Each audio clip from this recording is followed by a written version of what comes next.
Data की recording की बात जो हो रही है ना पिछले 2-4 दिन से या व्हाट्सएप की, हाँ जी, मेरे से भी पूछा, ये तो पहले भी हो रहा है। व्हाट्सएप से सिर्फ लॉ एनफोर्सिंग एजेंसीज डाटा ले सकती हैं। अच्छा, इतने सीरियस और गंदे किस्म के केसेस देखे हमने चाइल्ड पोर्नोग्राफी के, साइबर क्राइम में, कि हम खुद मतलब हमारे से बर्दाश्त नहीं होता छोटे छोटे बच्चों के साथ। सर आपका कोई गेस्ट आता है, आप उसको ड्राइंग रूम में बिठाते हैं, जी जी, वो गेस्ट होता है आपकी 10 नस्लों का जानने वाला, हाँ जी, और ये सोशल मीडिया के थ्रू बंदा आपके बेडरूम में घुसता है, आप उसको जानते ही नहीं हैं। जंजुआ साहब, आप बात कर रहे थे कि हमने लुटते हुए देखे, पर्स छीनते हुए देखे। जिनका पर्स छीनता है ना, वो घर से लाख रुपया हो ना अगर उनके पास, तो 20,000 पर्स में डाल के निकलते हैं, सही 80,000 बच जाते हैं। ये जो ऑनलाइन है ना, इसमें सारे लुटते हैं। बिस्मिल्लाहिर्रहमानिर्रहीम।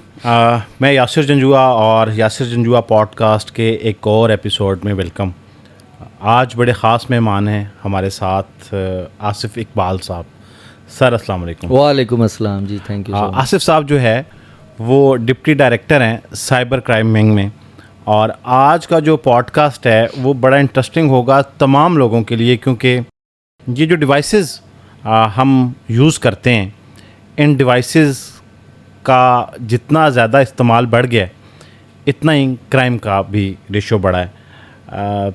सर सबसे पहले तो यहाँ से शुरू करते हैं। आज से चंद साल पहले तक होता ये था कि फ़िज़िकल चोरियाँ होती थीं, डकैतियाँ होती थीं। एक ख़ातून सड़क पे जा रही हैं, अमूमन हम वीडियो देखते थे कि वो उसका एक पर्स छीना, मोटरसाइकिल पे 2 लड़के आए और वो चले गए। अच्छा, यहाँ तक तो लोग बर्दाश्त करते थे, पैसे दोबारा कहीं से आ जाते हैं, चीज़ें भी आ जाती हैं। लेकिन डकैती की नई वारदातें, जो डिजिटल वारदातें हैं, कि किसी के मोबाइल के अंदर से वो डाटा हैक करना, बल्कि मैं इसको कहूँगा कि किसी की आबरू हैक कर लेना या निकाल लेना, ये सोर्सेज क्या हैं, लोगों तक ये डाटा पहुंच कैसे जाता है? बहुत सारे केसेस रिपोर्ट हो रहे हैं आजकल, बहुत सारी वीडियो नज़र आती हैं कि कॉलेज की स्टूडेंट थी, लड़की थी, उसका सारा डाटा लीक हो गया, प्राइवेट वीडियो चली गई, क्योंकि ख़ुद तो कोई नहीं करता होगा। ये सोर्सेज क्या हैं, जाता कैसे है? अच्छा जंजुआ साहब, ये 2 चीज़ें हैं। एक आपका बैंक अकाउंट की डिटेल, आपके क्रेडिट कार्ड, एटीएम कार्ड या अकाउंट की डिटेल चोरी हो जाना, यानी आपके फाइनेंशियल जो आपके एसेट्स हैं। जी जी। दूसरा आपकी इंटेलेक्चुअल प्रॉपर्टी के जो आपकी पर्सनल पिक्चर्स हैं, तस्वीरें हैं, प्राइवेट किसी का डाटा, ये 2 डिफरेंट चीज़ें, 2 डिफरेंट सोर्सेज हैं इसके। अगर हम फाइनेंशियल मैटर्स की बात करें तो एक बंदे के बैंक अकाउंट की डिटेल कहाँ से जाती है?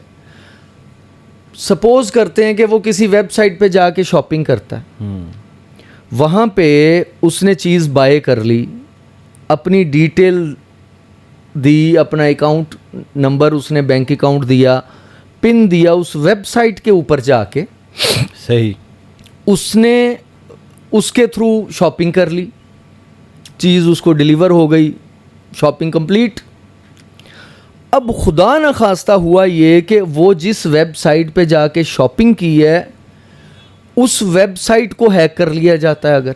अगर सही उसकी शॉप एडमिन होती है जो वेबसाइट के अंदर, वेबसाइट के शॉपिंग, उसमें सही शॉप एडमिन हैक करते हैं हैकर्स, तो आपका भी क्रेडिट कार्ड की डिटेल गई। फिर बिल्कुल आपने देखा होगा कि इंटरनेट के ऊपर क्रेडिट कार्ड बिक रहे होते हैं। हाँ जी, ठीक है। अच्छा, वो फॉरेन बैंक्स के भी होते हैं, कभी पाकिस्तानी बैंकों का भी क्लेम किया जाता है कि बिक रहे होते हैं। वो बेसिकली बैंकों की साइड की वल्नरेबिलिटी नहीं होती, लीकेज बैंक से नहीं होती, वो इस तरह की वेबसाइट से। इसलिए इसका प्रिवेंटिव मेजर क्या है कि आपने रिकग्नाइज्ड वेबसाइट्स पे जाके शॉपिंग करनी है। ऐसे ही चलते फिरते कहीं क्रेडिट कार्ड अपना या आपका डेबिट कार्ड का नंबर दे के शॉपिंग नहीं करनी। सही, ठीक हो गया। अच्छा, दूसरी चीज़ क्या होती है कि अभी किसी पेट्रोल पंप से आपने पेट्रोल डलवाया, आप गाड़ी में बैठे बैठे अपना कार्ड दे दिया आपने, हाँ जी, अमूमन ऐसे ही होता है। वो जाएगा, वो आपके कार्ड से शॉपिंग कर, वो स्लिप निकाल के रॉक्स जो होती है आपसे साइन करा लेगा। सही। अपनी जेब के अंदर उसने, अक्सर ये देखा गया है कि होटल के वेटर्स या पेट्रोल पंप पे काम करने वाले जो बच्चे, जो कैशियर्स होते हैं, उन्होंने एक छोटी सी डिवाइस पॉकेट में रखी होती है जिसको कहते हैं स्किमर। अच्छा, उधर से आपका कार्ड मारा उन्होंने, साथ ही जेब से निकाल के तो हल्का सा ऐसे उसको करके और जेब में दोबारा डाल लिया उसने स्किमर को। आपके कार्ड का वो जो चिप है उसका डाटा जो है नीचे, हाँ जी, वो उसमें कॉपी हो गया। अब उसके बाद वो क्या करते हैं, आपको दे देते हैं, आप घर चले जाते हैं। सही। अगर रेस्टोरेंट पे हैं तो टेबल पे बैठ के कार्ड पकड़ा देते हैं, हाँ, वो ले जाते हैं बुक में और वापस ले आते हैं। होना क्या चाहिए कि आपके सामने स्वाइप होना चाहिए, तो वो डाटा आपका स्किम नहीं कर सकेगा। वो आपको पता ही नहीं आपका डाटा स्किम हो गया। वो डाटा चाहे बेचें, चाहे उस डाटा से नया कार्ड बना लें। अच्छा, नया कार्ड भी बना सकते नया हैं? कार्ड भी बना सकते हैं। अच्छा। उस कार्ड से फिर शॉपिंग कर लें। कुछ ऐसे कार्ड्स हैं जिनकी लिमिट होती है 2.5 लाख तक की। सही। कुछ कार्ड्स की, या मेरे कार्ड की 5,000 तक की लिमिट है कि बगैर पिन के वो 5,000 तक की शॉपिंग करवा सकता है। ठीक है। 5,000 तक पे पिन नहीं देना पड़ेगा। जो बड़े बिजनेसमैन हैं उनका बड़ा मतलब उन्होंने रखा होगा। जंजुआ साहब, आप बात कर रहे थे कि हमने लुटते हुए देखे, पर्स छीनते हुए देखे हैं। जिनका पर्स छीनता है ना, वो घर से लाख रुपया हो ना अगर उनके पास, तो 20,000 पर्स में डाल के निकलते हैं। सही। 80,000 बच जाते हैं। बच जाते हैं। ये जो ऑनलाइन है ना, इसमें तो सारे लूट इसमें सारे लुटते हैं। तो इसलिए ये उससे ज़्यादा ख़तरनाक है। ये उससे ज़्यादा आपके लिए परेशान कुन हो सकता है कि आपके पास पीछे बचता ही कुछ नहीं है। अकाउंटों के अकाउंट खाली कर देते हैं वो लोग। तो अच्छा, इसमें बचने की जो मैं बात कर रहा हूँ ना आपसे, अपने सामने स्वाइप करवाएं या किसी ऐसी वेबसाइट पे जाके शॉपिंग करें जो रिकॉग्नाइज्ड, यानी उसके आपके पास इससे बचने के तरीके हैं। थोड़ा सा गौर करना है आपने बस। अच्छा, जो दूसरी चीज़ आप बात कर रहे थे कि पर्सनल पिक्चर्स किसी की भी, बहुत सारी ऐसी देखें, एक बंदे ने, एक खातून है, उसने अपनी प्रोफाइल बनाई, उस पे पिक्चर्स और वीडियोस अपलोड करना शुरू कर दिए। उसको ये नहीं पता कि ये पूरी दुनिया देख सकती है। उसको इस चीज़ का एहसास ही नहीं है। उसको नहीं पता कि इसको कस्टमाइज़ किया जा सकता है। आपकी फेसबुक की किसी की भी सेटिंग में जाके कस्टमाइज़ करेंगे, सिक्योरिटी के अंदर, उसकी प्राइवेसी के अंदर, सही, प्राइवेसी में जाके उसको कस्टमाइज़ करेंगे तो वो बता देंगे इतने लोग इसको देख सकते हैं या मेरे सिर्फ फ्रेंड्स देख सकते हैं। वो पब्लिक कर देता है बंदा, वो गई सबके पास। वो पिक्चर्स वीडियो से कोई प्रोफाइल बना ले, उसको ब्लैकमेल करे, जो मर्जी करे। दूसरा, आजकल अक्सर बच्चों को मोबाइल पकड़ा देते हैं। हाँ जी, वो लाइव पे क्लिक कर देते हैं। फेसबुक से आप लाइव जा रहे हैं, इंस्टा से लाइव जा रहे हैं और आपको नहीं पता, आप अपने घर में बैठे हुए हैं। तो आपकी बातें, आपकी घर की अंदर की चीज़ें, आपकी लड़ाइयाँ, आपकी वो सियासत, वो बच्चे के थ्रू, वो जितने भी लाइव आपके फ्रेंड्स होंगे वो सारे देख रहे होंगे, आपको अंदाज़ा नहीं होता। तीसरी चीज़ ये कि शादी पे आपके वो बनाने के लिए आते हैं वीडियो और पिक्चर्स, वीडियो मेकर। कभी मैंने नहीं देखा कि किसी का उनके साथ रिटर्न एग्रीमेंट हुआ हो। पैसों का झगड़ा होता है, वो वीडियोस की और पिक्चर्स के ज़रिए ब्लैकमेल। क्योंकि वो जब शादी होती है ना, ख़वातीन बहुत सारी ऐसी मतलब टाइम्स ऐसे होते हैं कि बग़ैर दुपट्टों के और मतलब अपने उसमें, हाँ जी, वो इस चीज़ का ख्याल नहीं किया जाता कि कोई फैमिली के बाहर का बंदा है, या ज़्यादा एक्सपोज होती हैं ख़वातीन नॉर्मली उससे। तो उन तस्वीरों और पिक्चर्स की वजह से वो आपको ब्लैकमेल करना शुरू कर देते हैं। ये केसेस आपके पास रिपोर्ट हुए हैं ऐसे कि जो शादी में या किसी की घर से लाइव जाने में जो है वो डाटा लीक हो गया हो? मैं जंजुआ साहब आपको बताऊंगा ही वो बातें जो हमने देखी हैं। अच्छा, ये तो एलिमेंट हो गए कि जो हमें विजिबल हैं कि जी ऐसे होता है। कुछ लोगों की ये शिकायत हैं कि मेरा फ़ोन जो है वो मेरे पास होता है, उसमें मेरी पर्सनल पिक्चर्स हैं, किसी ने नहीं बनाई हुई। उस फ़ोन के अंदर की गैलरी से वो सारी तस्वीर जो हैं किसी दूसरे के पास पहुंच गई हैं। और फिर बाज़ औक़ात ये होता है कि कुछ ऐसी वीडियोज़ और तस्वीर, बहुत सारे केसेस सोशल मीडिया पे हाईलाइट भी हुए हैं, उसको ये किस तरह एक्सेस करते हैं? कोई ख़ास पर्टिकुलर ऐप का सहारा लोग लेते हैं, या जो क्रिमिनल होता है वो कोई उसके लिए कोई पैटर्न है ताकि लोग उससे महफूज रह सकें? देखिए जी, मोबाइल हैकिंग से काम शुरू होता है। मैं एक सिंपल सी आपको बताऊं, एक मियाँ बीवी साइबर में आके शिकायत करते हैं। अच्छा। कि मेरी मियाँ कंप्लेनेंट बनता है कि मेरी बीवी की तस्वीरें लीक हो गई हैं, बंदा पकड़ें। सही। बीवी कहती है कि मेरे से हल्फ ले लें, मैंने अपने मियाँ को भेजी थी। अच्छा। और किसी को नहीं भेजी। मियाँ जो है वो कंप्लेनेंट बन जाता है कि हमें बंदा चाहिए। सही। आप देखें, जब बीवी ने सिर्फ मियाँ को भेजी तो ये तो बात ही ख़त्म हो गई ना। अच्छा, बीवी का मोबाइल देखा, हैकिंग नहीं थी, उसका एनालिसिस किया हमने, पोर्टें चेक की ऑफिस में बैठ के, वो सिनेरियोज देखे कि ये मोबाइल हैक हो सकता है कि नहीं हो सकता। नहीं हो सकता। मियाँ का मोबाइल देखा, मियाँ के मोबाइल से कहीं नहीं गई थी। मियाँ अपनी बीवी की क्यों भेजेगा? हाँ बिल्कुल, ये तो पॉसिबल ही नहीं है। ऑब्जेक्शनेबल। हाँ जी। प्राइवेट तस्वीरें। मियाँ परेशान है कि यार ये मुझे बंदा चाहिए। तो भाई अब मुझे ये बताएं जंजुआ साहब, यहाँ पे सर घूमता है ना। हाँ, वैसे मैं बड़ा कंफ्यूज हूँ कि ये आपने फिर कैसे मैटर रिजॉल्व किया? बीच में निकला क्या, हाँ। मियाँ की दूसरी शादी हुई थी। अच्छा। और वो दूसरी बीवी ने निकाली थी। मियाँ नहीं बताता था कि मेरी दूसरी शादी हुई है। यानी उसमें साइबर क्राइम विंग ने 2 चोरियां पकड़ी। अच्छा। एक चोरी पकड़ी कि जिसने तस्वीरें वायरल करके ग्रज निकाला दूसरी बीवी ने। हाँ जी। पहली बीवी की, और वो आइडेंटिफाई हुई और वो मानी। और मियाँ साहब पकड़े गए दूसरी शादी पे 2 साल के बाद।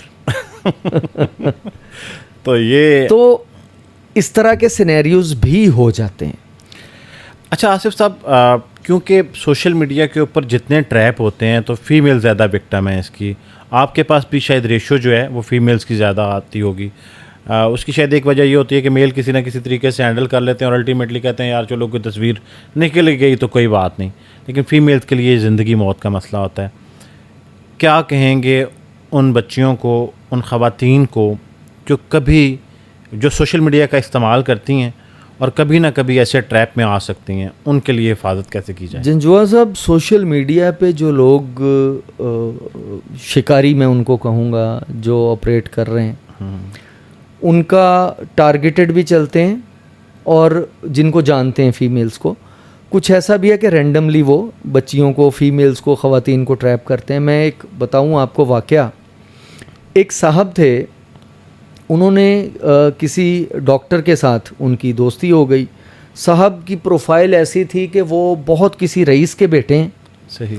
और बड़ी उसने अपनी तस्वीरें अच्छी अच्छी और वो किया हुआ गाड़ियों की तस्वीरें उसने लगानी, मर्सिडीज़ के साथ और BMW के साथ खड़े होके, और V8 के साथ खड़े होके उसकी तस्वीरें थी, प्रोफाइल पे अपलोड की हुई थी उसने। और बहुत बड़ा एक विला था जिसमें वो रहता था, और फार्म हाउस था उसका। उसके पास शिकार के लिए लहदा 3-4 गाड़ियाँ थीं, वेपन्स थे उसके पास। एक डॉक्टर के साथ उसकी बात हुई और उनकी कुछ किसी हद तक अंडरस्टैंडिंग हो गई कि जी हम शादी तक चले जाएंगे। ओके। कुछ 1 महीने बात होती रही तो फिर उस लड़के को थोड़ा सा उस डॉक्टर को शक हुआ कि यार ये किसी वजह से कि ये लड़का ये जो दिखा रहा है ये नहीं है। फिर उस लड़के ने उसको ब्लैकमेल करना शुरू कर दिया कि तुम्हारी मेरे पास तस्वीरें हैं। उस डॉक्टर लड़की को वो मैटर आ गया हमारे पास। तो हमने जब चेक किया तो मैंने उसकी प्रोफाइल ले ली, मैं उस लड़के से बात करना शुरू हो गया डॉक्टर बन के।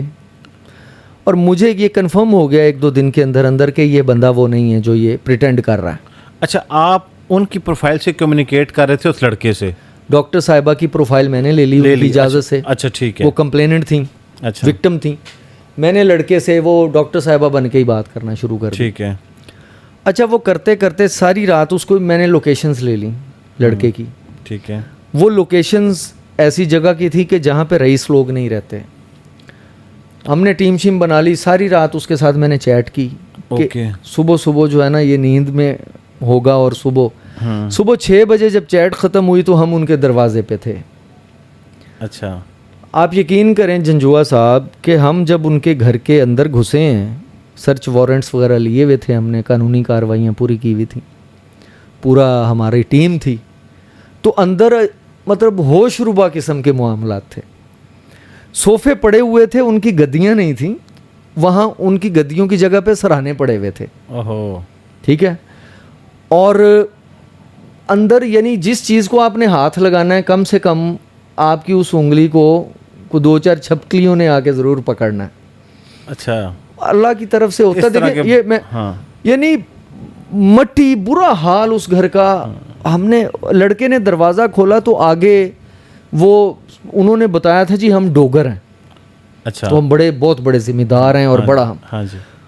वो 2 चारपाइयों पे 6 डोगर सोए हुए थे और बनियानें पहनी हुई उन्होंने, गर्मियों के दिन पंखा चल रहा, शदीद गर्मी, और शलवार और बनियान पहनी हुई। आप यकीन करें अगर वो 6 के 6 भाई 2 चारपाइयों से एकदम उठते तो 2-4 की टांगें टूट जानी थी, ऐसे उनकी टांगें फंसी हुई थी। अच्छा, खैर उनको उठाया प्यार से कि भाई आप में से फलां कौन है, जिम्मेदार कौन है। हाँ। वो जिम्मेदार हमारे सामने आया, उसको हमने जब उसका लैपटॉप रिकवर किया जिससे वो चैट करके मेरे साथ अभी सोया था, अच्छा, अभी आधा घंटा पहले, अच्छा, उसके आधे बटन ही नहीं थे और वो इतना तगड़ा था कि उसको पता था कहाँ पे के है, कहाँ पे बी है, कहाँ पे सी है। हाँ। और उनके वालिद साहब और वालदा निकल आए दूसरे कमरे से थोड़ा शोर सुन के। उनके वालिद साहब हाकर थे, अच्छा, लारी अड्डे पे। तो बड़ा वो बोले कि जी तुम्हारी जुर्रत कैसे हुई मेरे घर में ये। उनको हमने बताया कि हम FIA से आए हैं, साइबर क्राइम विंग से। और उनको जब चीज़ें दिखाई तो अपने बेटे को कहते उल्लू के पट्टे, और मैनू भी तो वखा ना, वो किथे ने तेरियां गड्डियां हम जो यहाँ पे फाकों से मर रहे हैं। यानी ये बताने का मकसद ये है कि सोशल मीडिया पे जो डिसेप्शन होती है वो इस लेवल की होती है। आपको पता ही नहीं चल सकता कि वो कंगला आदमी है और वो अपनी भूख मिटाने के लिए एक डॉक्टर के साथ वो बात कर रहा है। और अगर खुदा ना खास्ता जंजुआ साहब आप सोचें वो कोर्ट मैरिज कर लेती इन हालात को जांचे बगैर, खुदा की तरफ से एक मदद हुई कि पता चल गया कि यार ये वो चीज़ नहीं है, अल्लाह ने एक्सपोज करवा दिया। अगर ना होता कोर्ट मैरिज कर लेती, बाद में पता चलता कि ये हालात हैं, उस बच्ची की क्या ज़िंदगी होती। डिज़ास्टर था बिल्कुल। अच्छा, मेरे दिल में एक ये चीज़ आ रही थी कि ये लोग बाकायदा शायद ट्रेंड होते हैं, क्योंकि जो आपने बैकग्राउंड बताया बड़ा पसमानदा बैकग्राउंड है, फिर यकीनन तालीम भी उस लेवल की नहीं होगी आप, क्योंकि अब आप प्रोफेशन बता रहे हैं तो आपको पता है MBBS बड़ी स्ट्रिक्ट स्टडी होती है, तो वो लोगों को समझने में भी गलती लग जाती है कि यार ये जो बंदा मेरे साथ बात कर रहा है और मेरा जो लेवल है एजुकेशन का और जो कम्युनिकेशन है तो जिससे मैं बात कर रही हूँ, तो वहाँ से अंदाज़ा नहीं कर सकते लोग। जस्ट जंजुआ साहब, सब डॉक्टर्स के साथ तो शादी नहीं होती। आप ये देखिए कि अगर एक अच्छा आदमी है, आप अगर ज़िंदगी को प्लान करने के लिए जा रहे हैं, एक लड़की जा रही है, हम सोचें कि अगर रीज़नेबल आदमी है, अच्छा खाते पीते घर का शरीफ आदमी, प्रिटेंड कर रहा है कि मैं बड़ा शरीफ हूँ, मैं बड़ा अच्छा हूँ और मैं बड़ा मतलब मेरे पास बड़ी मालो दौलत है और बड़ा मैं बिहेव कर रहा हो वो सोशल मीडिया पे लड़की के साथ, तो ऑब्वियसली लड़की को क्या चाहिए। और हम बेसिकली मेरा सवाल ये था कि नॉट के डॉक्टर आपके क्वालिफिकेशन लेवल में फ़र्क तो ज़रूर होगा, वो कुछ भी हो सकता है, कोई इंजीनियर हो सकती है खातून, कोई डॉक्टर हो सकती है, कुछ भी। आपने देखा होगा कि अक्सर एक तस्वीर आती है किसी खातून की और उसके ऊपर लिखा होता है कि मैम मेरी उम्र 25 साल है और मेरे नाम पे 10 एकड़ ज़मीन है और मैं इतनी मालियत की मेरे पास पैसा है या जो भी है प्रॉपर्टी है, तो मैं चाह रही हूँ कि एक शरीफ घर का लड़का चाहे दूसरी शादी भी करना चाहता हो तो वो मेरे से रब्ता कर ले, नीचे नंबर दिया हुआ है। ये किस किस्म का ट्रैप है और ये बड़ी फ्रीक्वेंसी इसकी बढ़ रही है, हर 10वीं 12वीं पोस्ट जो है लोगों को नज़र आ रही है इसके ऊपर। जी बिल्कुल, असल में हुआ ये है अनफॉर्चुनेटली, यहाँ पे सज़ाओं के ना होने की वजह से या सज़ाओं के कम होने की वजह से ये जो क्रिमिनल्स हैं, गैंग्स हैं, ये अच्छा। कुछ एक आदमी नहीं होता। अच्छा। ये प्रॉपर गैंग्स ऑपरेट करते हैं। वो ट्रैप करते हैं लोगों को उन चीज़ों के ज़रिए जो लोगों की कमज़ोरी होती है। सही। और हम पाकिस्तानियों की जो कमज़ोरी है उसको वो ट्रैप करते हैं उसके ज़रिए कि पैसा भी बड़ा लड़की के पास, हाँ जी, डिवोर्स हो गई, हाँ जी, जिससे हमें कोई गर्ज नहीं, सारी आइडियल कंडीशन, और वो ब्रिटिश नेशनल है, हाँ जी, ठीक है, उसको एक इंतहाई अच्छे इंसान की ज़रूरत है। वो इंतहाई अच्छा इंसान हम बन जाते हैं फौरी तौर पे। वो बेसिकली बंदे को बात करना शुरू करती है वो लड़की। हाँ। वो कहती है जी मैं बैगेज लेके आना चाह रही हूँ। 2-3 सिनेरियोज हैं कि मैं यहाँ पे हम मिलके होटल बना लेते हैं पाकिस्तान के अंदर 5 स्टार, हाँ। आप मैनेज कर लेना। बस मैं ये बैगेज भिजवाना चाह रही हूँ, अभी 2 लाख रुपए फलां जगह पे देने हैं, तो वो दें, मैं फिर आपको भेज देती हूँ। ओके। वो 2 लाख बंदा भेज देता, फिर और 2 भेज देता। वो किसी न किसी बहाने से पैसे लेना शुरू कर देती है। ठीक है। अच्छा, वो लड़की भी हो सकती है, लड़का भी हो सकता है। हाँ। मैंने इस तरह के लोगों को, हमारे खैर विंग सारे ने, मेरे अपने भी एक्सपीरियंसेस हुए। हाँ। वो नाइजेरियंस निकले आगे से, अच्छा, जो ये काम कर रहे थे। तो वो यही चीज़ पहले वो कह रहे थे कि डॉलर्स हैं अफ़गान वॉर के, तो उस हवाले से हम आपको वो करना चाह रहे हैं। तीसरी इसमें जो ख़तरनाक हद तक बात ये होती है कि वो लड़कों को 2-3 दिन बात करके, वो पाकिस्तानी लड़की होती है बाकायदा, अच्छा, वो नज़र आती है सामने आपको वीडियो चैट के ऊपर, ओके, और वो आपसे वो तकाजा करती है कि जी मैं बड़ा अकेली अकेली फील कर रही हूँ। वो बंदे को ट्रैप करती है, उसके कपड़े हम सफ़र चाहिए, हम सफ़र चाहिए, बंदा ट्रैप हो जाता है, कपड़े उतार देता है। उसके बाद सारी ज़िंदगी वो फिर कपड़े पहन नहीं सकता। जिसने सोशल मीडिया पे एक दफ़ा उतार दिए ना, वो सारी ज़िंदगी के लिए उतर गए। ये मेरी बात बड़ी सीरियस है और मैं बड़े आराम से कर रहा हूँ। वो बंदे को फिर करती है ब्लैकमेल। वो बेसिक ज़्यादा जो टारगेट होते हैं ना, वो ये होते हैं कि बंदे से फिर कहती है जी पैसे बहुत सारे मेरे पास, मेरे अपने जानने वालों में, कि यार आसिफ भाई गलती हो गई। मैंने कहा यार अब क्या करना है? सर ये नंबर है। वो जो मैंने पिंडी से भी आइडेंटिफाई हुए लोग, भखर से आइडेंटिफाई हुए वो ग्रुप्स और गैंग्स, वो खानेवाल से आइडेंटिफाई हुए, तो वो लोग होते हैं जो इस तरह के अब ना लड़कियों को हायर भी कर लेते हैं। अच्छा, जॉब के बहाने से लड़कियों को वो पैसे देते हैं। और उस लड़की को कौन जानता है जिसने नकाब डाला हुआ है और नंगी होके भी अगर सामने बैठी हुई है, कपड़े उतार के, आप तो नहीं जानते उसको, बट वो जानते हैं आपको कि आप कौन है, क्योंकि वो तरीके से आपकी फेसबुक फ्रेंड बन जाते हैं, आपकी फेसबुक का सारा कुछ उठा लेते हैं, फिर उन्हीं को भेज देते हैं वो फिर ब्लैकमेल करने के लिए। अच्छा, एक और भी केस बड़ा आपको ज़रूर आपकी नज़र से गुजरा होगा कि वीडियो कॉल आती है एक इसी तरह की। जी जी। वो वीडियो कॉल आप रिसीव करते हैं और उसके बाद वो दूसरी साइड से वीडियो बन जाती है। मैं आपको बताऊं, मेरे एक दोस्त हैं, उनकी पता नहीं कितने लोगों को आती होगी, उनकी बेटी के साथ ये इंसिडेंट हुआ। अच्छा। 10th में पढ़ती है वो बच्ची, वीडियो कॉल आई, उस बच्ची ने अटेंड कर ली। आगे बंदा बरहना हालत में बैठा हुआ था।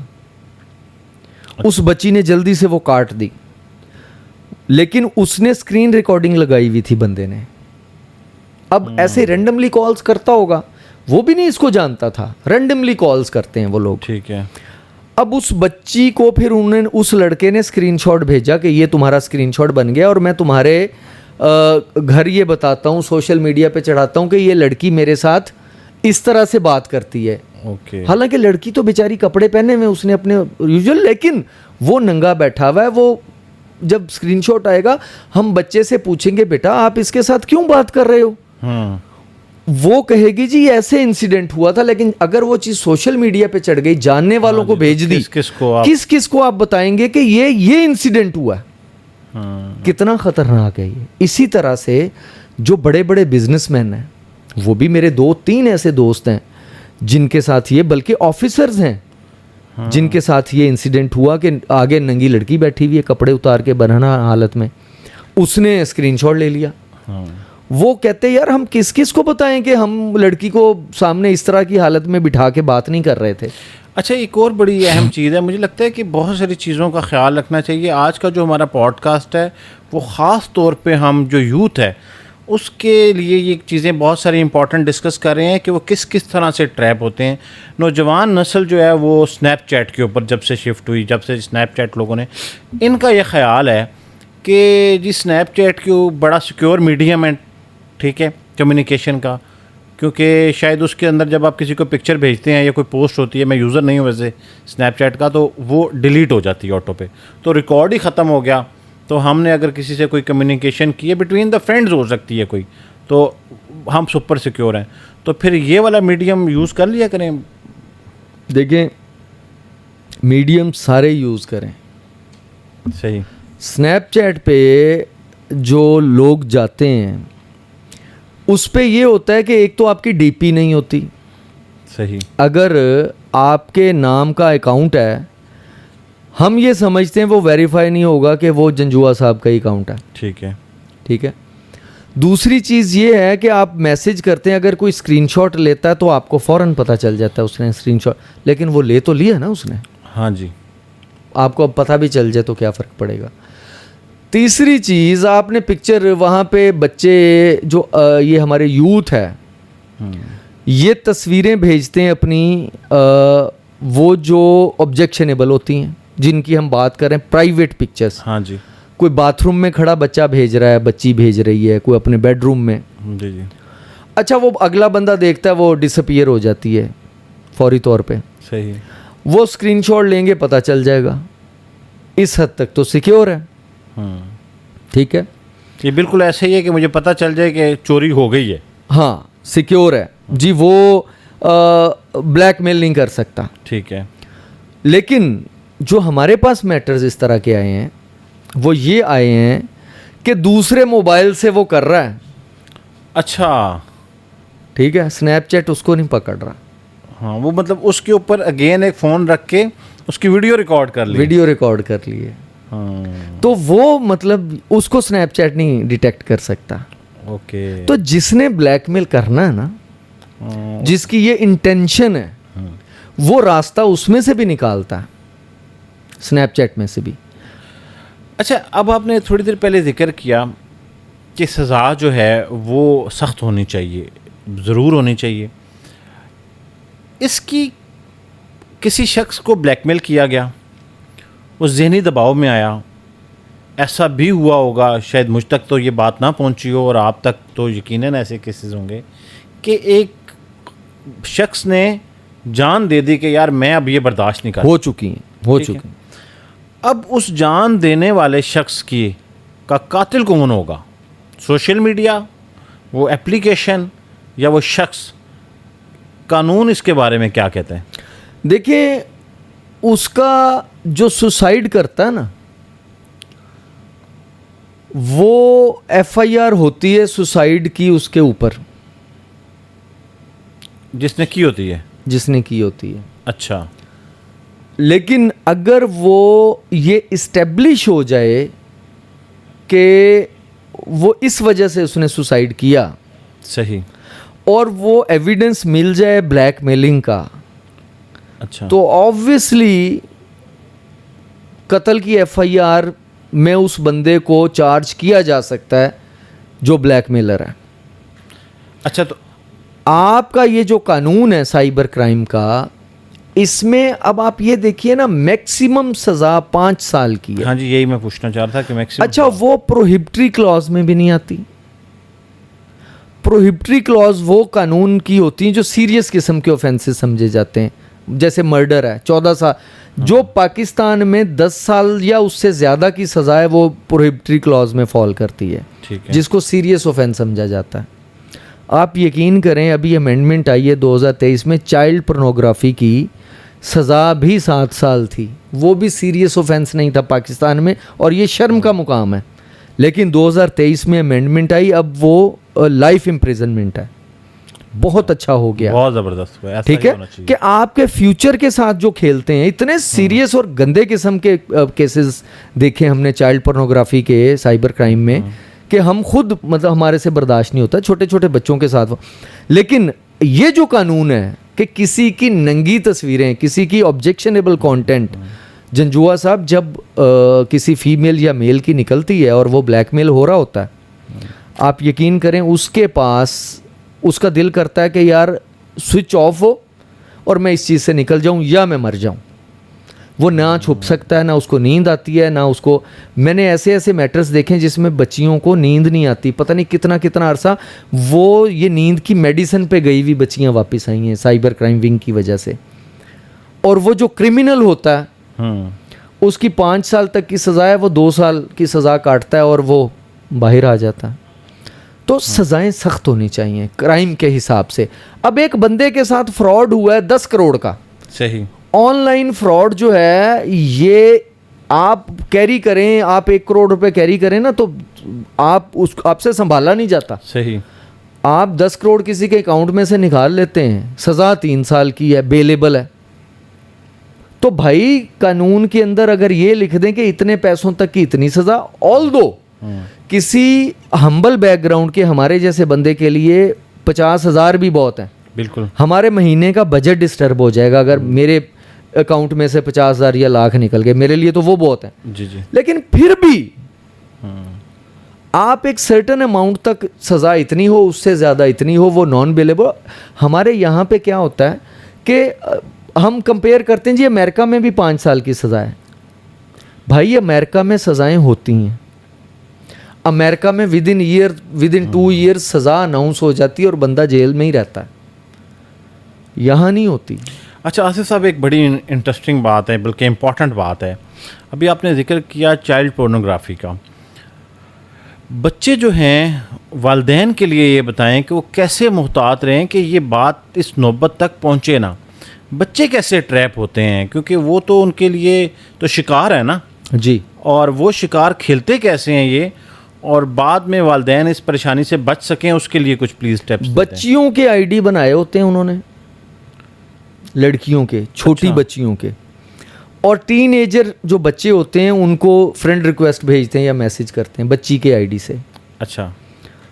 एक नहीं करेगी रिस्पॉन्स, एक नहीं करेगा दूसरा कर देगा तीसरा, अल्टीमेटली कोई ना कोई बच्चा उनके ट्रैप में आ जाता है। सही।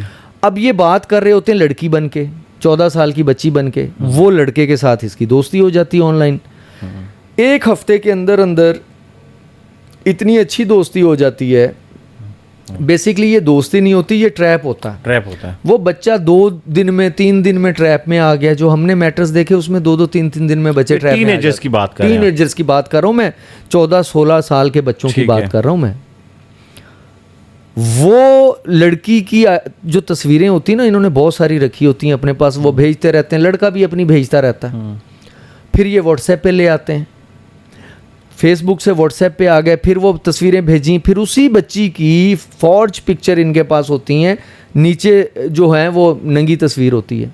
मैं बार बार ये वर्ड नंगा इसलिए बोल रहा हूँ कि ये लोगों को स्ट्रेट अवे पता चले मैं क्या कहना चाह रहा हूँ। हाँ जी। तो वो पिक्चर भेजते हैं, वो बच्चे को कहते हैं कि वो बच्चा वो बच्ची समझ के बात कर रहा होता है, वो कहता है लड़की ने भेजी है। ठीक है। अच्छा 1 दफ़ा 2 दफ़ा नहीं भेजेगा, तीसरी दफ़ा वो बच्चा भेज देता है अपनी भी। सही।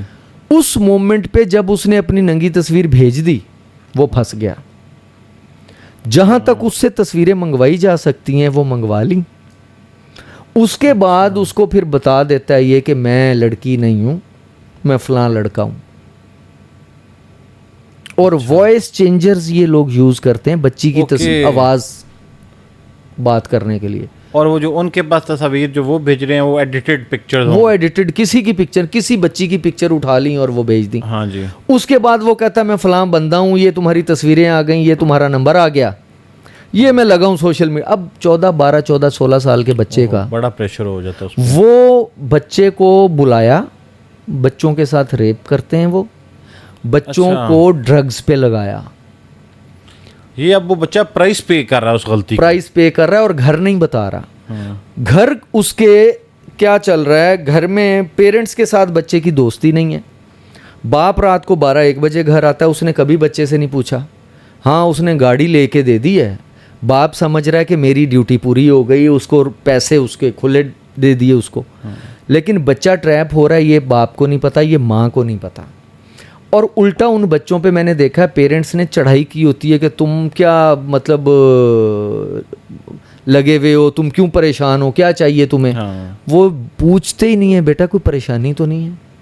ये उस बाप की या माँ की औलाद बचेगी इस काम से जिनकी दोस्ती होगी। हाँ। जंजुआ साहब, वो बच्चे को 1 साल उन्होंने ब्लैकमेल किया। आप सोचें, वो बच्चा साइको हो गया था। अल्टीमेटली वो बच्चा एक्सपोज हुआ माँ बाप के सामने, जब उसके हल्के चर्च पी के हल्के पड़ने। 14 साल का बच्चा था, ड्रिंक करवाते थे उसको। फिर उससे आगे क्या था, इससे भी हौलनाक मैं इसका बताऊं। उस बच्चे को कहा अपने फलां क्लास फेलो को लेके आओ वरना वायरल कर दूंगा। अच्छा। वो बच्चा दूसरे क्लास फेलो को लेके आया, उसके साथ भी वही किया। हालांकि वो उसको फेसबुक से ट्रैप नहीं किया था। हाँ, वो उसने उसको मजबूर किया। वो ले आया। बच्चा इस कमरे में अगर आ गया तो आप उसके साथ जो मर्जी करें। 12, 14, 16 साल के बच्चे की क्या वो होती है बेचारे की, वो रेजिस्ट ही नहीं। तीसरा आया, चौथा आया, कोई 18 बच्चे थे उस स्कूल के जिनको उस जालिम ने इसी तरह से ड्रग्स पे लगाया हुआ था। उनके साथ गाड़ी में बिठा के किसी जगह पे ले जाके रेप करते थे। और इस तरह के मैटर्स हैं। ये सुनने के बाद मेरी वालदैन से रिक्वेस्ट है कि अगर जैसे अभी आसिफ साहब ने बड़ी खूबसूरत बात की कि अगर आपकी अपने बच्चों के साथ दोस्ती है तो ये मामलात हल हो सकते हैं, बल्कि बच्चे उनका इत्मीनान है कि वालदैन पे कि वो हमें कुछ नहीं कहेंगे, तो छोटी मोटी गलतियों पे डांटा मत करें और बच्चों का इत्मीनान जीतें ताकि किसी बड़ी जाल में फंसने से पहले वो आपसे अपने मैटर को डिस्कस कर लें। अच्छा जंजुआ साहब, इससे आगे जाने से पहले आपकी ये बात बड़ी इंपॉर्टेंट है और ये वो मैसेज है जो देना चाहिए। मेरे ख्याल से जितना ज़रूरी करिकुलम का हिस्सा बनाना सोशल मीडिया को है, जी, उतना ही ज़रूरी पेरेंटिंग है आज के दौर में, सोशल मीडिया के दौर में। कि आपके घर के अंदर बंदा घुस जाता है, आपको पता ही नहीं होता। सर, आपका कोई गेस्ट आता है, आप उसको ड्राइंग रूम में बिठाते हैं। जी। वो गेस्ट होता है आपकी 10 नस्लों का जानने वाला। हाँ जी। और ये सोशल मीडिया के थ्रू बंदा आपके बेडरूम में घुसता है, आप उसको जानते ही नहीं है। अच्छा, यहाँ पे एक और चीज़ please, sorry to cut you, unknown जो फेसबुक के ऊपर रिक्वेस्ट आती हैं, मेरे ख्याल से वो एक्सेप्ट नहीं करनी चाहिए। जो धड़ाधड़ लोग कर रहे होते हैं कि अच्छा यार चलो, वो लाइक्स लेने होते हैं, लाइक्स लेने होते हैं। अब वो लाइक्स लेते लेते वो लाइक्स जो होते हैं वो डिसलाइक्स बन जाते हैं। हाँ जी, और वो लाइफ डिस्टर्ब कर देते हैं। वो यही होता है ना कि अननोन बंदा ऐड हुआ। अब जो आपके बेडरूम तक आ गया बंदा, आपके घर में चलते फिरते एक बंदा आपके साथ चल फिर रहा है, हाँ जी, आपके घर के अंदर, बिल्कुल आपकी प्राइवेसी में, आपके बच्चे के थ्रू, आपको नहीं पता, आपके सोशल मीडिया के थ्रू वो बंदा आपके घर में घुसा हुआ है, सब कुछ सुन देख रहा है, सब कुछ वो ट्रैप कर रहा है, ब्लैकमेल कर रहा है, आपको नहीं पता। इसलिए पेरेंट्स को आंखें खोलनी पड़ेंगी, अपने बच्चों को टाइम देना पड़ेगा। अगर कोई बच्चा कॉल आती है साइड पे चला जाता है, उसके चेहरे की हवाइयाँ उड़ती हैं कि माँ बाप क्यों कंसर्न नहीं है यार। माँ बाप को पता चलना चाहिए कि हमारा बच्चा परेशान हो रहा है। अच्छा, वैसे आप कोई पेरेंट्स के लिए इस तरह की वर्कशॉप्स कराते हैं? कोई ऐसा कभी? ये कर रहे हैं ना वर्कशॉप आपके थ्रू, ये वो वर्कशॉप है। देखें, अगर आप फिजिकली किसी के साथ वर्कशॉप करते हैं, 10 लोग, 20 लोग, 50 लोग, हम जाते हैं कॉलेजेस यूनिवर्सिटीज़ के अंदर, स्कूल्स में भी मैं जाता हूँ, तो मतलब वहाँ पे उस स्कूल के जितने भी पेरेंट्स आए होते हैं, 200 लोग होंगे, 100 लोग होंगे। ये इस तरह से जो बात पहुंचती है, ये हज़ारों और लाखों लोगों तक। आप यकीन जानें कि ये मेरे लिए भी कुछ इतनी नई चीज़ें हैं, बावजूद इसके कि हमारा कहीं ना कहीं डॉटेड लाइन में डिजिटल मीडिया से, सोशल मीडिया से कनेक्शन है ये, लेकिन इस हद तक जो है वो जुराइम पेशा लोग जो है वो ट्रैप करते हैं। लोगों को बहुत ज़्यादा अवेयरनेस की ज़रूरत है। एक और चीज़ है, वो ये है कि फ़ोन कॉल्स पे लोगों के साथ जो स्कैम होता है सिम की फॉर्म में, मुझे बिल्कुल भी नहीं पता, मेरे नाम पे 4 कनेक्शन है, जबकि मैं एक सिम का यूज़र हूँ। ये और 3 सिम्स मैंने ज़िंदगी में किसी मोबाइल फ़ोन ऑफिस में जाके नहीं निकलवाई। तो ये सिम्स जो है लोगों को कैसे पता चले? एक तो चले वो मैसेज से कर लेते हैं, लेकिन सोर्स क्या होता है? लोग बचें कैसे इस चीज़ से कि उनके नाम पे फेक सिम्स ना हो, और इस सिम्स से किस किस तरह के जो है वो क्राइम होते हैं, ये भी ज़रा प्लीज़ बता दें ताकि लोग इसको जो है वो सीरियस लें। जो साहब इस पे बहुत बात हो चुकी। पहली चीज़ तो ये है कि सिम जो है आपने मैसेज करना है, वो शायद 7788 है या कोई इस तरह का, हाँ 668 शायद इस तरह कुछ इस तरह का है। वो उस पे मैसेज करके आप पता करें और सिम्स बंद करवाएं, ठीक है उनके थ्रू वो। दूसरा ये है कि जो आपके नाम पे सिम्स जो एक्टिव की जाती हैं, वो अक्सर ये होता है लोगों के साथ कि वो सिम लेने जाते हैं, वो सिम वाला ये रास्तों पे आजकल तो बैठे होते हैं या कहीं पे भी, अगर इनके जो वो आपका थंब लगवा लेते हैं और फिर आपको कहते हैं वो सिस्टम डाउन जा रहा है, हाँ जी, तो वो सिम अभी इशू नहीं हो रही है, हालांकि वो हो जाती है। ओके, आप उसकी बात मान के चले जाते हैं, अगले दिन आते हैं वो आपको सिम दे देता है। पहले दिन जो उसने एक्टिव की थी वो उसका आपको नहीं अंदाज़ा हुआ। ये इस तरह से सिम्स एक्टिव की जाती हैं। अच्छा, तो इसलिए लोगों को यह ख्याल रखना चाहिए कि जो रोड साइड पे सिम फ्री की आवाज़ें लग रही होती हैं, कभी भी वहाँ से सिम थंब लगाना है तो सिम लेनी है, हाँ उसको कहना बेटा अब सिम लेके जानी है, या तो फिर कोशिश करेंगे इनके हेड ऑफिस में जाके सिम लेके। सबसे इम्पॉर्टेंट चीज़ और हमारी ज़िंदगियों का हिस्सा बन जाने वाला व्हाट्सएप, इसको ज़रा डिस्कस करते हैं। अच्छा, ये एक बड़ा कॉमन परसेप्शन है कि व्हाट्सएप के से होने वाली गुफ्तगू रिकॉर्ड नहीं होती, व्हाट्सएप के थ्रू की जाने वाली चैट और एक्टिविटी जो है इसका कोई रिकॉर्ड मौजूद नहीं है। पहले तो ये वाज़े कर दें, फिर इससे रेलिवेंट कुछ और क्वेश्चन हैं। व्हाट्सएप के पास है। अच्छा, व्हाट्सएप के पास ये रिकॉर्ड मौजूद है और व्हाट्सएप से हासिल किया जा सकता है, बिल्कुल। और ये जो कॉमनली समझा जाता है, मैं इसलिए बता रहा हूँ कि ज़रूरी नहीं होता कि आप परेशान तो नहीं होगे मेरी बात सुन के? नहीं, मैं वजाहत लेना चाह रहा हूँ इसकी। ये जो है हम एड्रेस कर रहे हैं बिजनेसमैन को। मैं नहीं चाहता कि मेरी जो बिज़नेस कम्युनिकेशन है वो मेरे कुलीग को किसी भी तरह से पता चल सके। अब मैं उस एज से बाहर आ गया हूँ, एक टीनेजर है, उसने कोई लव मैटर्स में ट्रैप हुआ है, बिज़नेस मैटर में, तो वो समझता है कि यार मैं अगर इससे कम्युनिकेशन करूँगा तो ये सुपर सिक्योर है। तो आपको क्या लगता है कि ये वाकई है? ये इस तनाजुर में आपने बताना है। बिल्कुल सिक्योर है।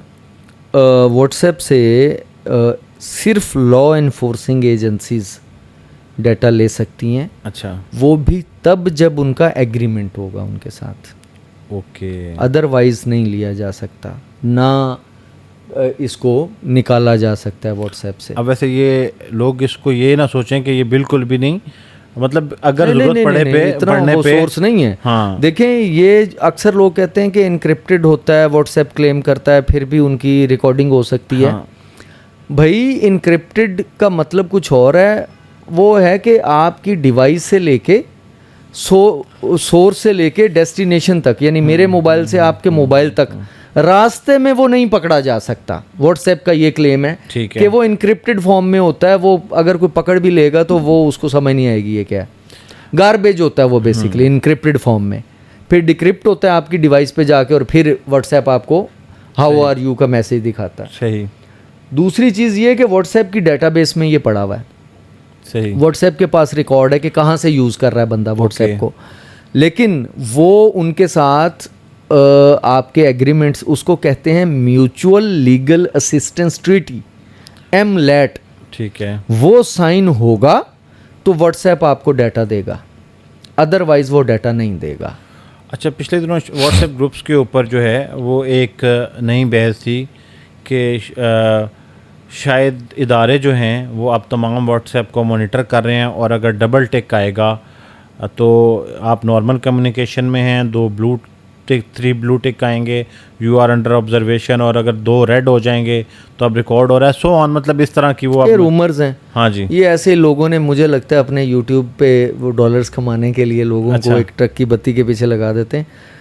2 टिक के से ज़्यादा तो टिक्स व्हाट्सएप ने रखे ही नहीं है। हाँ जी, अच्छा ब्लू टिक हो जाए मेरे मोबाइल पे, मैंने वो प्राइवेसी लगाई हुई है, मेरे तो ब्लू टिक भी नहीं होता, सही, किसी को पता ही नहीं चलता मैसेज पढ़ा है या नहीं ठीक पढ़ा, है, क्योंकि आप इतनी जल्दी सबको रिस्पॉन्स कर नहीं सकते। तो वो फिर थोड़ा सा कुछ ऐसे मैसेजेस आते हैं बल्कि सुबह आप जब उठते हैं मोबाइल देखते हैं तो 250 मैसेज आए होते और हैं, सब ये समझते हैं कि यार मेरा मैसेज रीड कर लिया, जवाब क्यों दे तो रहे हैं? इसलिए वो ये रूमर्स हैं जी, ये कोई ऐसी चीज़ नहीं है। बड़े बड़े अरस्तू बैठ के सोशल मीडिया के ऊपर मतलब इस पे वो लेक्चर्स भी दे रहे होते हैं। हाँ जी, कि जी अब ये हो जाएगा और गवर्नमेंट ने ये कर दिया और आपका मोबाइल, ये डाटा की रिकॉर्डिंग की बात जो हो रही है ना पिछले 2-4 दिन से, या व्हाट्सएप की, हाँ जी, मेरे से भी पूछा, ये तो पहले भी हो रहा है यार।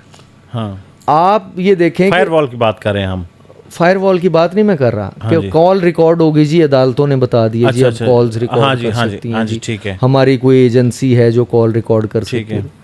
तो कॉल रिकॉर्ड करने की कानून में जब प्रोविजन मौजूद है, लेकिन वो है उनकी हद तक कि जो आपको वांटेड है। यहाँ पे कानून के यूज़ या मिस यूज़ की मैं बात नहीं कर रहा, मैं कर रहा हूँ कि वहाँ पे प्रोविजन मौजूद ऑलरेडी थी पहले। अच्छा, मेरा ख्याल ये है, अब इसमें जो लोग ये सुन रहे हैं वो बिल्कुल कॉन्शियस ना हो।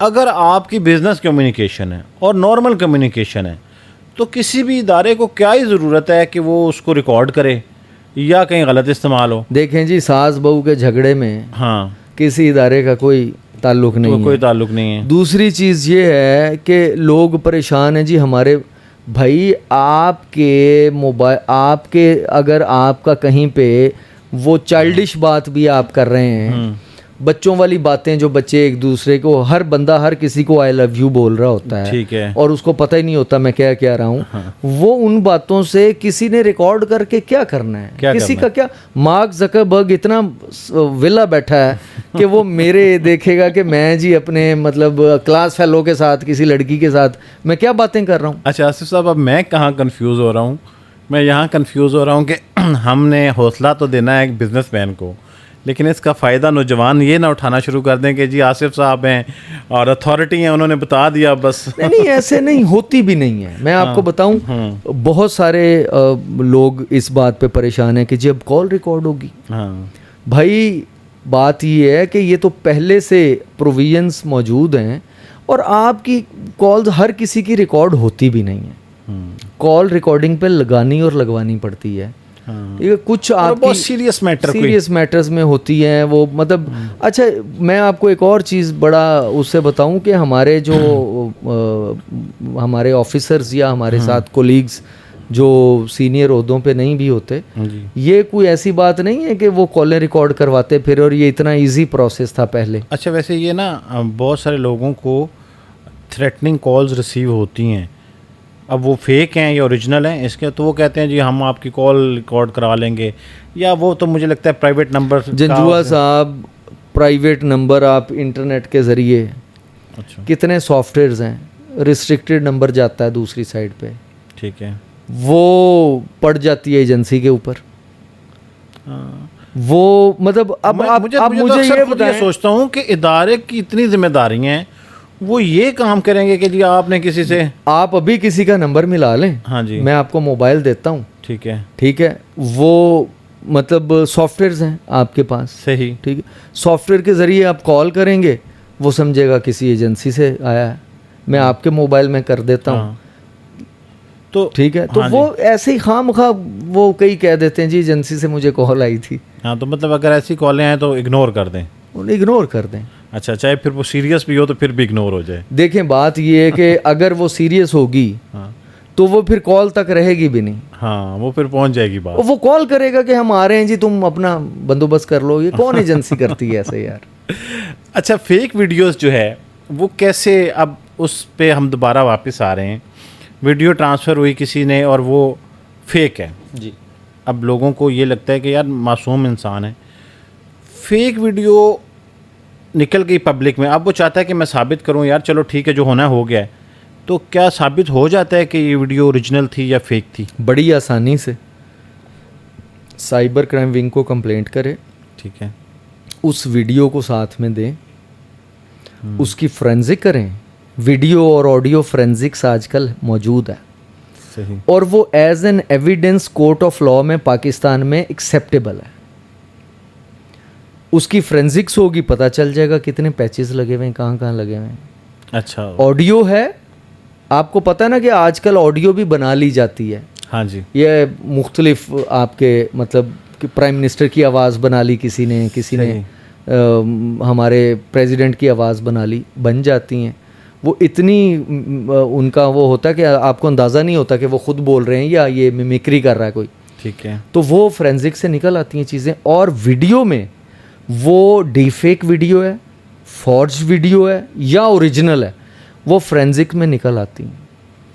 और ऐसा मवाद जो किसी ने भेजा, मतलब ऐसी कोई मैसेज अनएथिकल है जिससे स्टेट भी रोकती है कि आप मत किसी को भेजें, वो तो 4000 ग्रुप्स में ट्रैवल कर गया, तो उसका सोर्स जो है वो भी पता चल जाता है कि पहला बंदा कौन है जिसने ये इनिशिएट किया है। जी बिल्कुल, पता चल जाता है, वो बंदा मिल जाता है जो इनिशिएट करता है। मैं आपको बताऊं, इंटरनेट के ऊपर हर चीज़ का लॉग बनता है। ठीक है। आपने देखा होगा कि पहले फेसबुक से अगर किसी की पोस्ट को आप शेयर करते थे तो वो आपके पोस्ट आ जाती थी आपके नाम से। अब पुरानी जहाँ से शेयर करते हैं वो साथ में आती है। वो 1000 लोग भी शेयर करेंगे, ओरिजिनल पोस्ट आपकी साथ में आएगी। बिल्कुल, एक्चुअली वहाँ पे हाँ जी ये अपलोड हुई थी। तो ये वो चीज़ है कि आपको सोर्स मिल जाता है उसका। सही। तो दूसरी चीज़ मैं आपको एक और चीज़ इस हवाले से बात करना चाहूँगा जी। कि अभी पिछले दिनों कोई एक बल्कि आजकल भी सर्कुलेशन में है, थोड़ी सी अखलाकियात भी होनी चाहिए। हमारे वो जो दोस्त हैं जो यूट्यूब के ऊपर जिनके चैनल्स हैं, जी। अभी एक होस्ट हैं जिनकी वीडियो चल रही है कि जी उनके हस्बैंड ने उनके साथ तशद्दुद किया। हाँ जी। और वो बड़ा वायरल है और बड़ा, जी। हर बंदा उठा के डॉलर कमाने के लिए उनकी वीडियो चढ़ा रहा है कि जी मैं बताता हूँ आपको, ये हो गया, मैं बताता हूँ। भले उन्होंने खुद पहली दफ़ा उनको देखा हो। यार मतलब उनकी जहनी हालत क्या होगी? वो अपने हालात के साथ लड़ रही हैं, वो ऑलरेडी विक्टिम है। आप उन चीज़ों को वायरल कर रहे हैं यार कि मैं बताता हूँ क्या हुआ। भाई आपने $4 के लिए आप किस साइड पे? और मैं एक चीज़ बता दूँ, अगर उन्होंने कंप्लेंट कर दी सही कि ये मेरी इजाज़त के बगैर मेरे मैटर पे मेरी एक हमारा सेक्शन 20 है, offences against dignity of a natural person, okay, कि मेरी डिग्निटी को हर्ट किया इसने, मेरी इजाज़त के बगैर मेरी तस्वीरें वायरल की हैं, मेरा कंटेंट लगाया, पर्चा हो जाएगा, FIR हो बहुत जाएगी। इम्पॉर्टेंट बात है उन तमाम यूट्यूबर्स के लिए जो बग़ैर किसी की इजाज़त के और सहाफ़ी ना होते हुए सहाफ़ी बन के ऐसे प्रोग्राम करते हैं। मेरे ख़्याल से ये बड़ा ज़रूरी है सर। और मैं आपको बताऊं, ये शायद मेरी इन्फॉर्मेशन है कि वो साइबर क्राइम में उन्होंने यह एप्लीकेशन दे दी हुई है या देने जा रही हैं। जितने यूट्यूबर्स ने ये चीज़ अपलोड की होगी सबको आंसर देना पड़ेगा कि किसकी इजाज़त से उन्होंने ये कंटेंट लगाया। बिकॉज यूट्यूब वाले हमारे जो दोस्त हैं वो पैमरा में नहीं आते। ठीक है। और वो उनको ख्याल करना चाहिए इस हवाले से कि किसी की इजाज़त के बगैर उनका ये कंटेंट था, पब्लिक वायरल था। ठीक है। जिसने मैं कह रहा हूँ वायरल किया उसको आंसरेबल होना पड़ेगा। अनटिल अनलेस वो खुद बैठ के किसी को इंटरव्यू नहीं बिल्कुल देंगे, अपनी मर्जी से, या उनकी इजाज़त हो, वो कह दें कि इसको मैंने इजाज़त दी थी। अच्छा, अब सर आ जाते हैं कि ये जो आजकल आखिर में बड़ा इम्पॉर्टेंट चीज़ है कि आपने बात की कि यूट्यूब के ऊपर छोटे छोटे बेशुमार चैनल बन गए। जिस शख्स के पास एंड्रॉयड फ़ोन है वो समझता है कि मेरा ये फ़र्ज़ है कि मैं अब सहाफ़त करूं।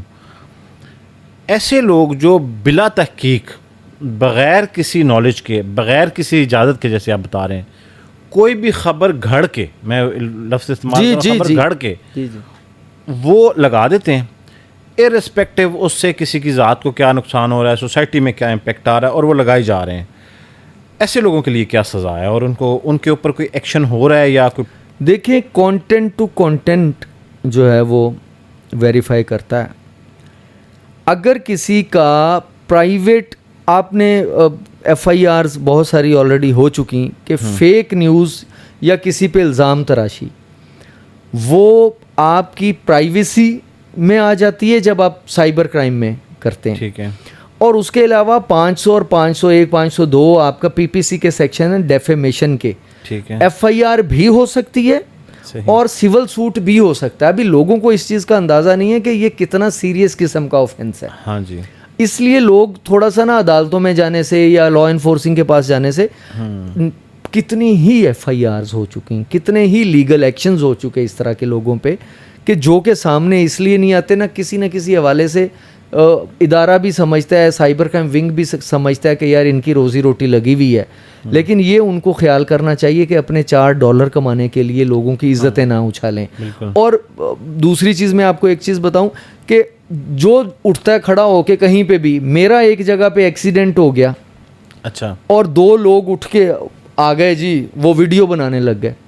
मैंने कहा यार तुम्हारी जुर्रत कैसे हुई, तुम मेरी वीडियो बना रहे हो मेरे एक्सीडेंट की, अल्लाह ना करे ये किसी और के साथ भी हो, तुम्हें किसने इजाजत दी है तुम यहाँ पे वीडियो बना रहे हो? हाँ जी। भाई कोई ये नहीं पूछ रहा था कि आसिफ साहब आपको पानी पिला दें या जिसके, और ये बड़ी कॉमन प्रैक्टिस है। कॉमन प्रैक्टिस है। अच्छा यार तुम किस अथॉरिटी के तहत ये वीडियोस नहीं बना सकता कोई?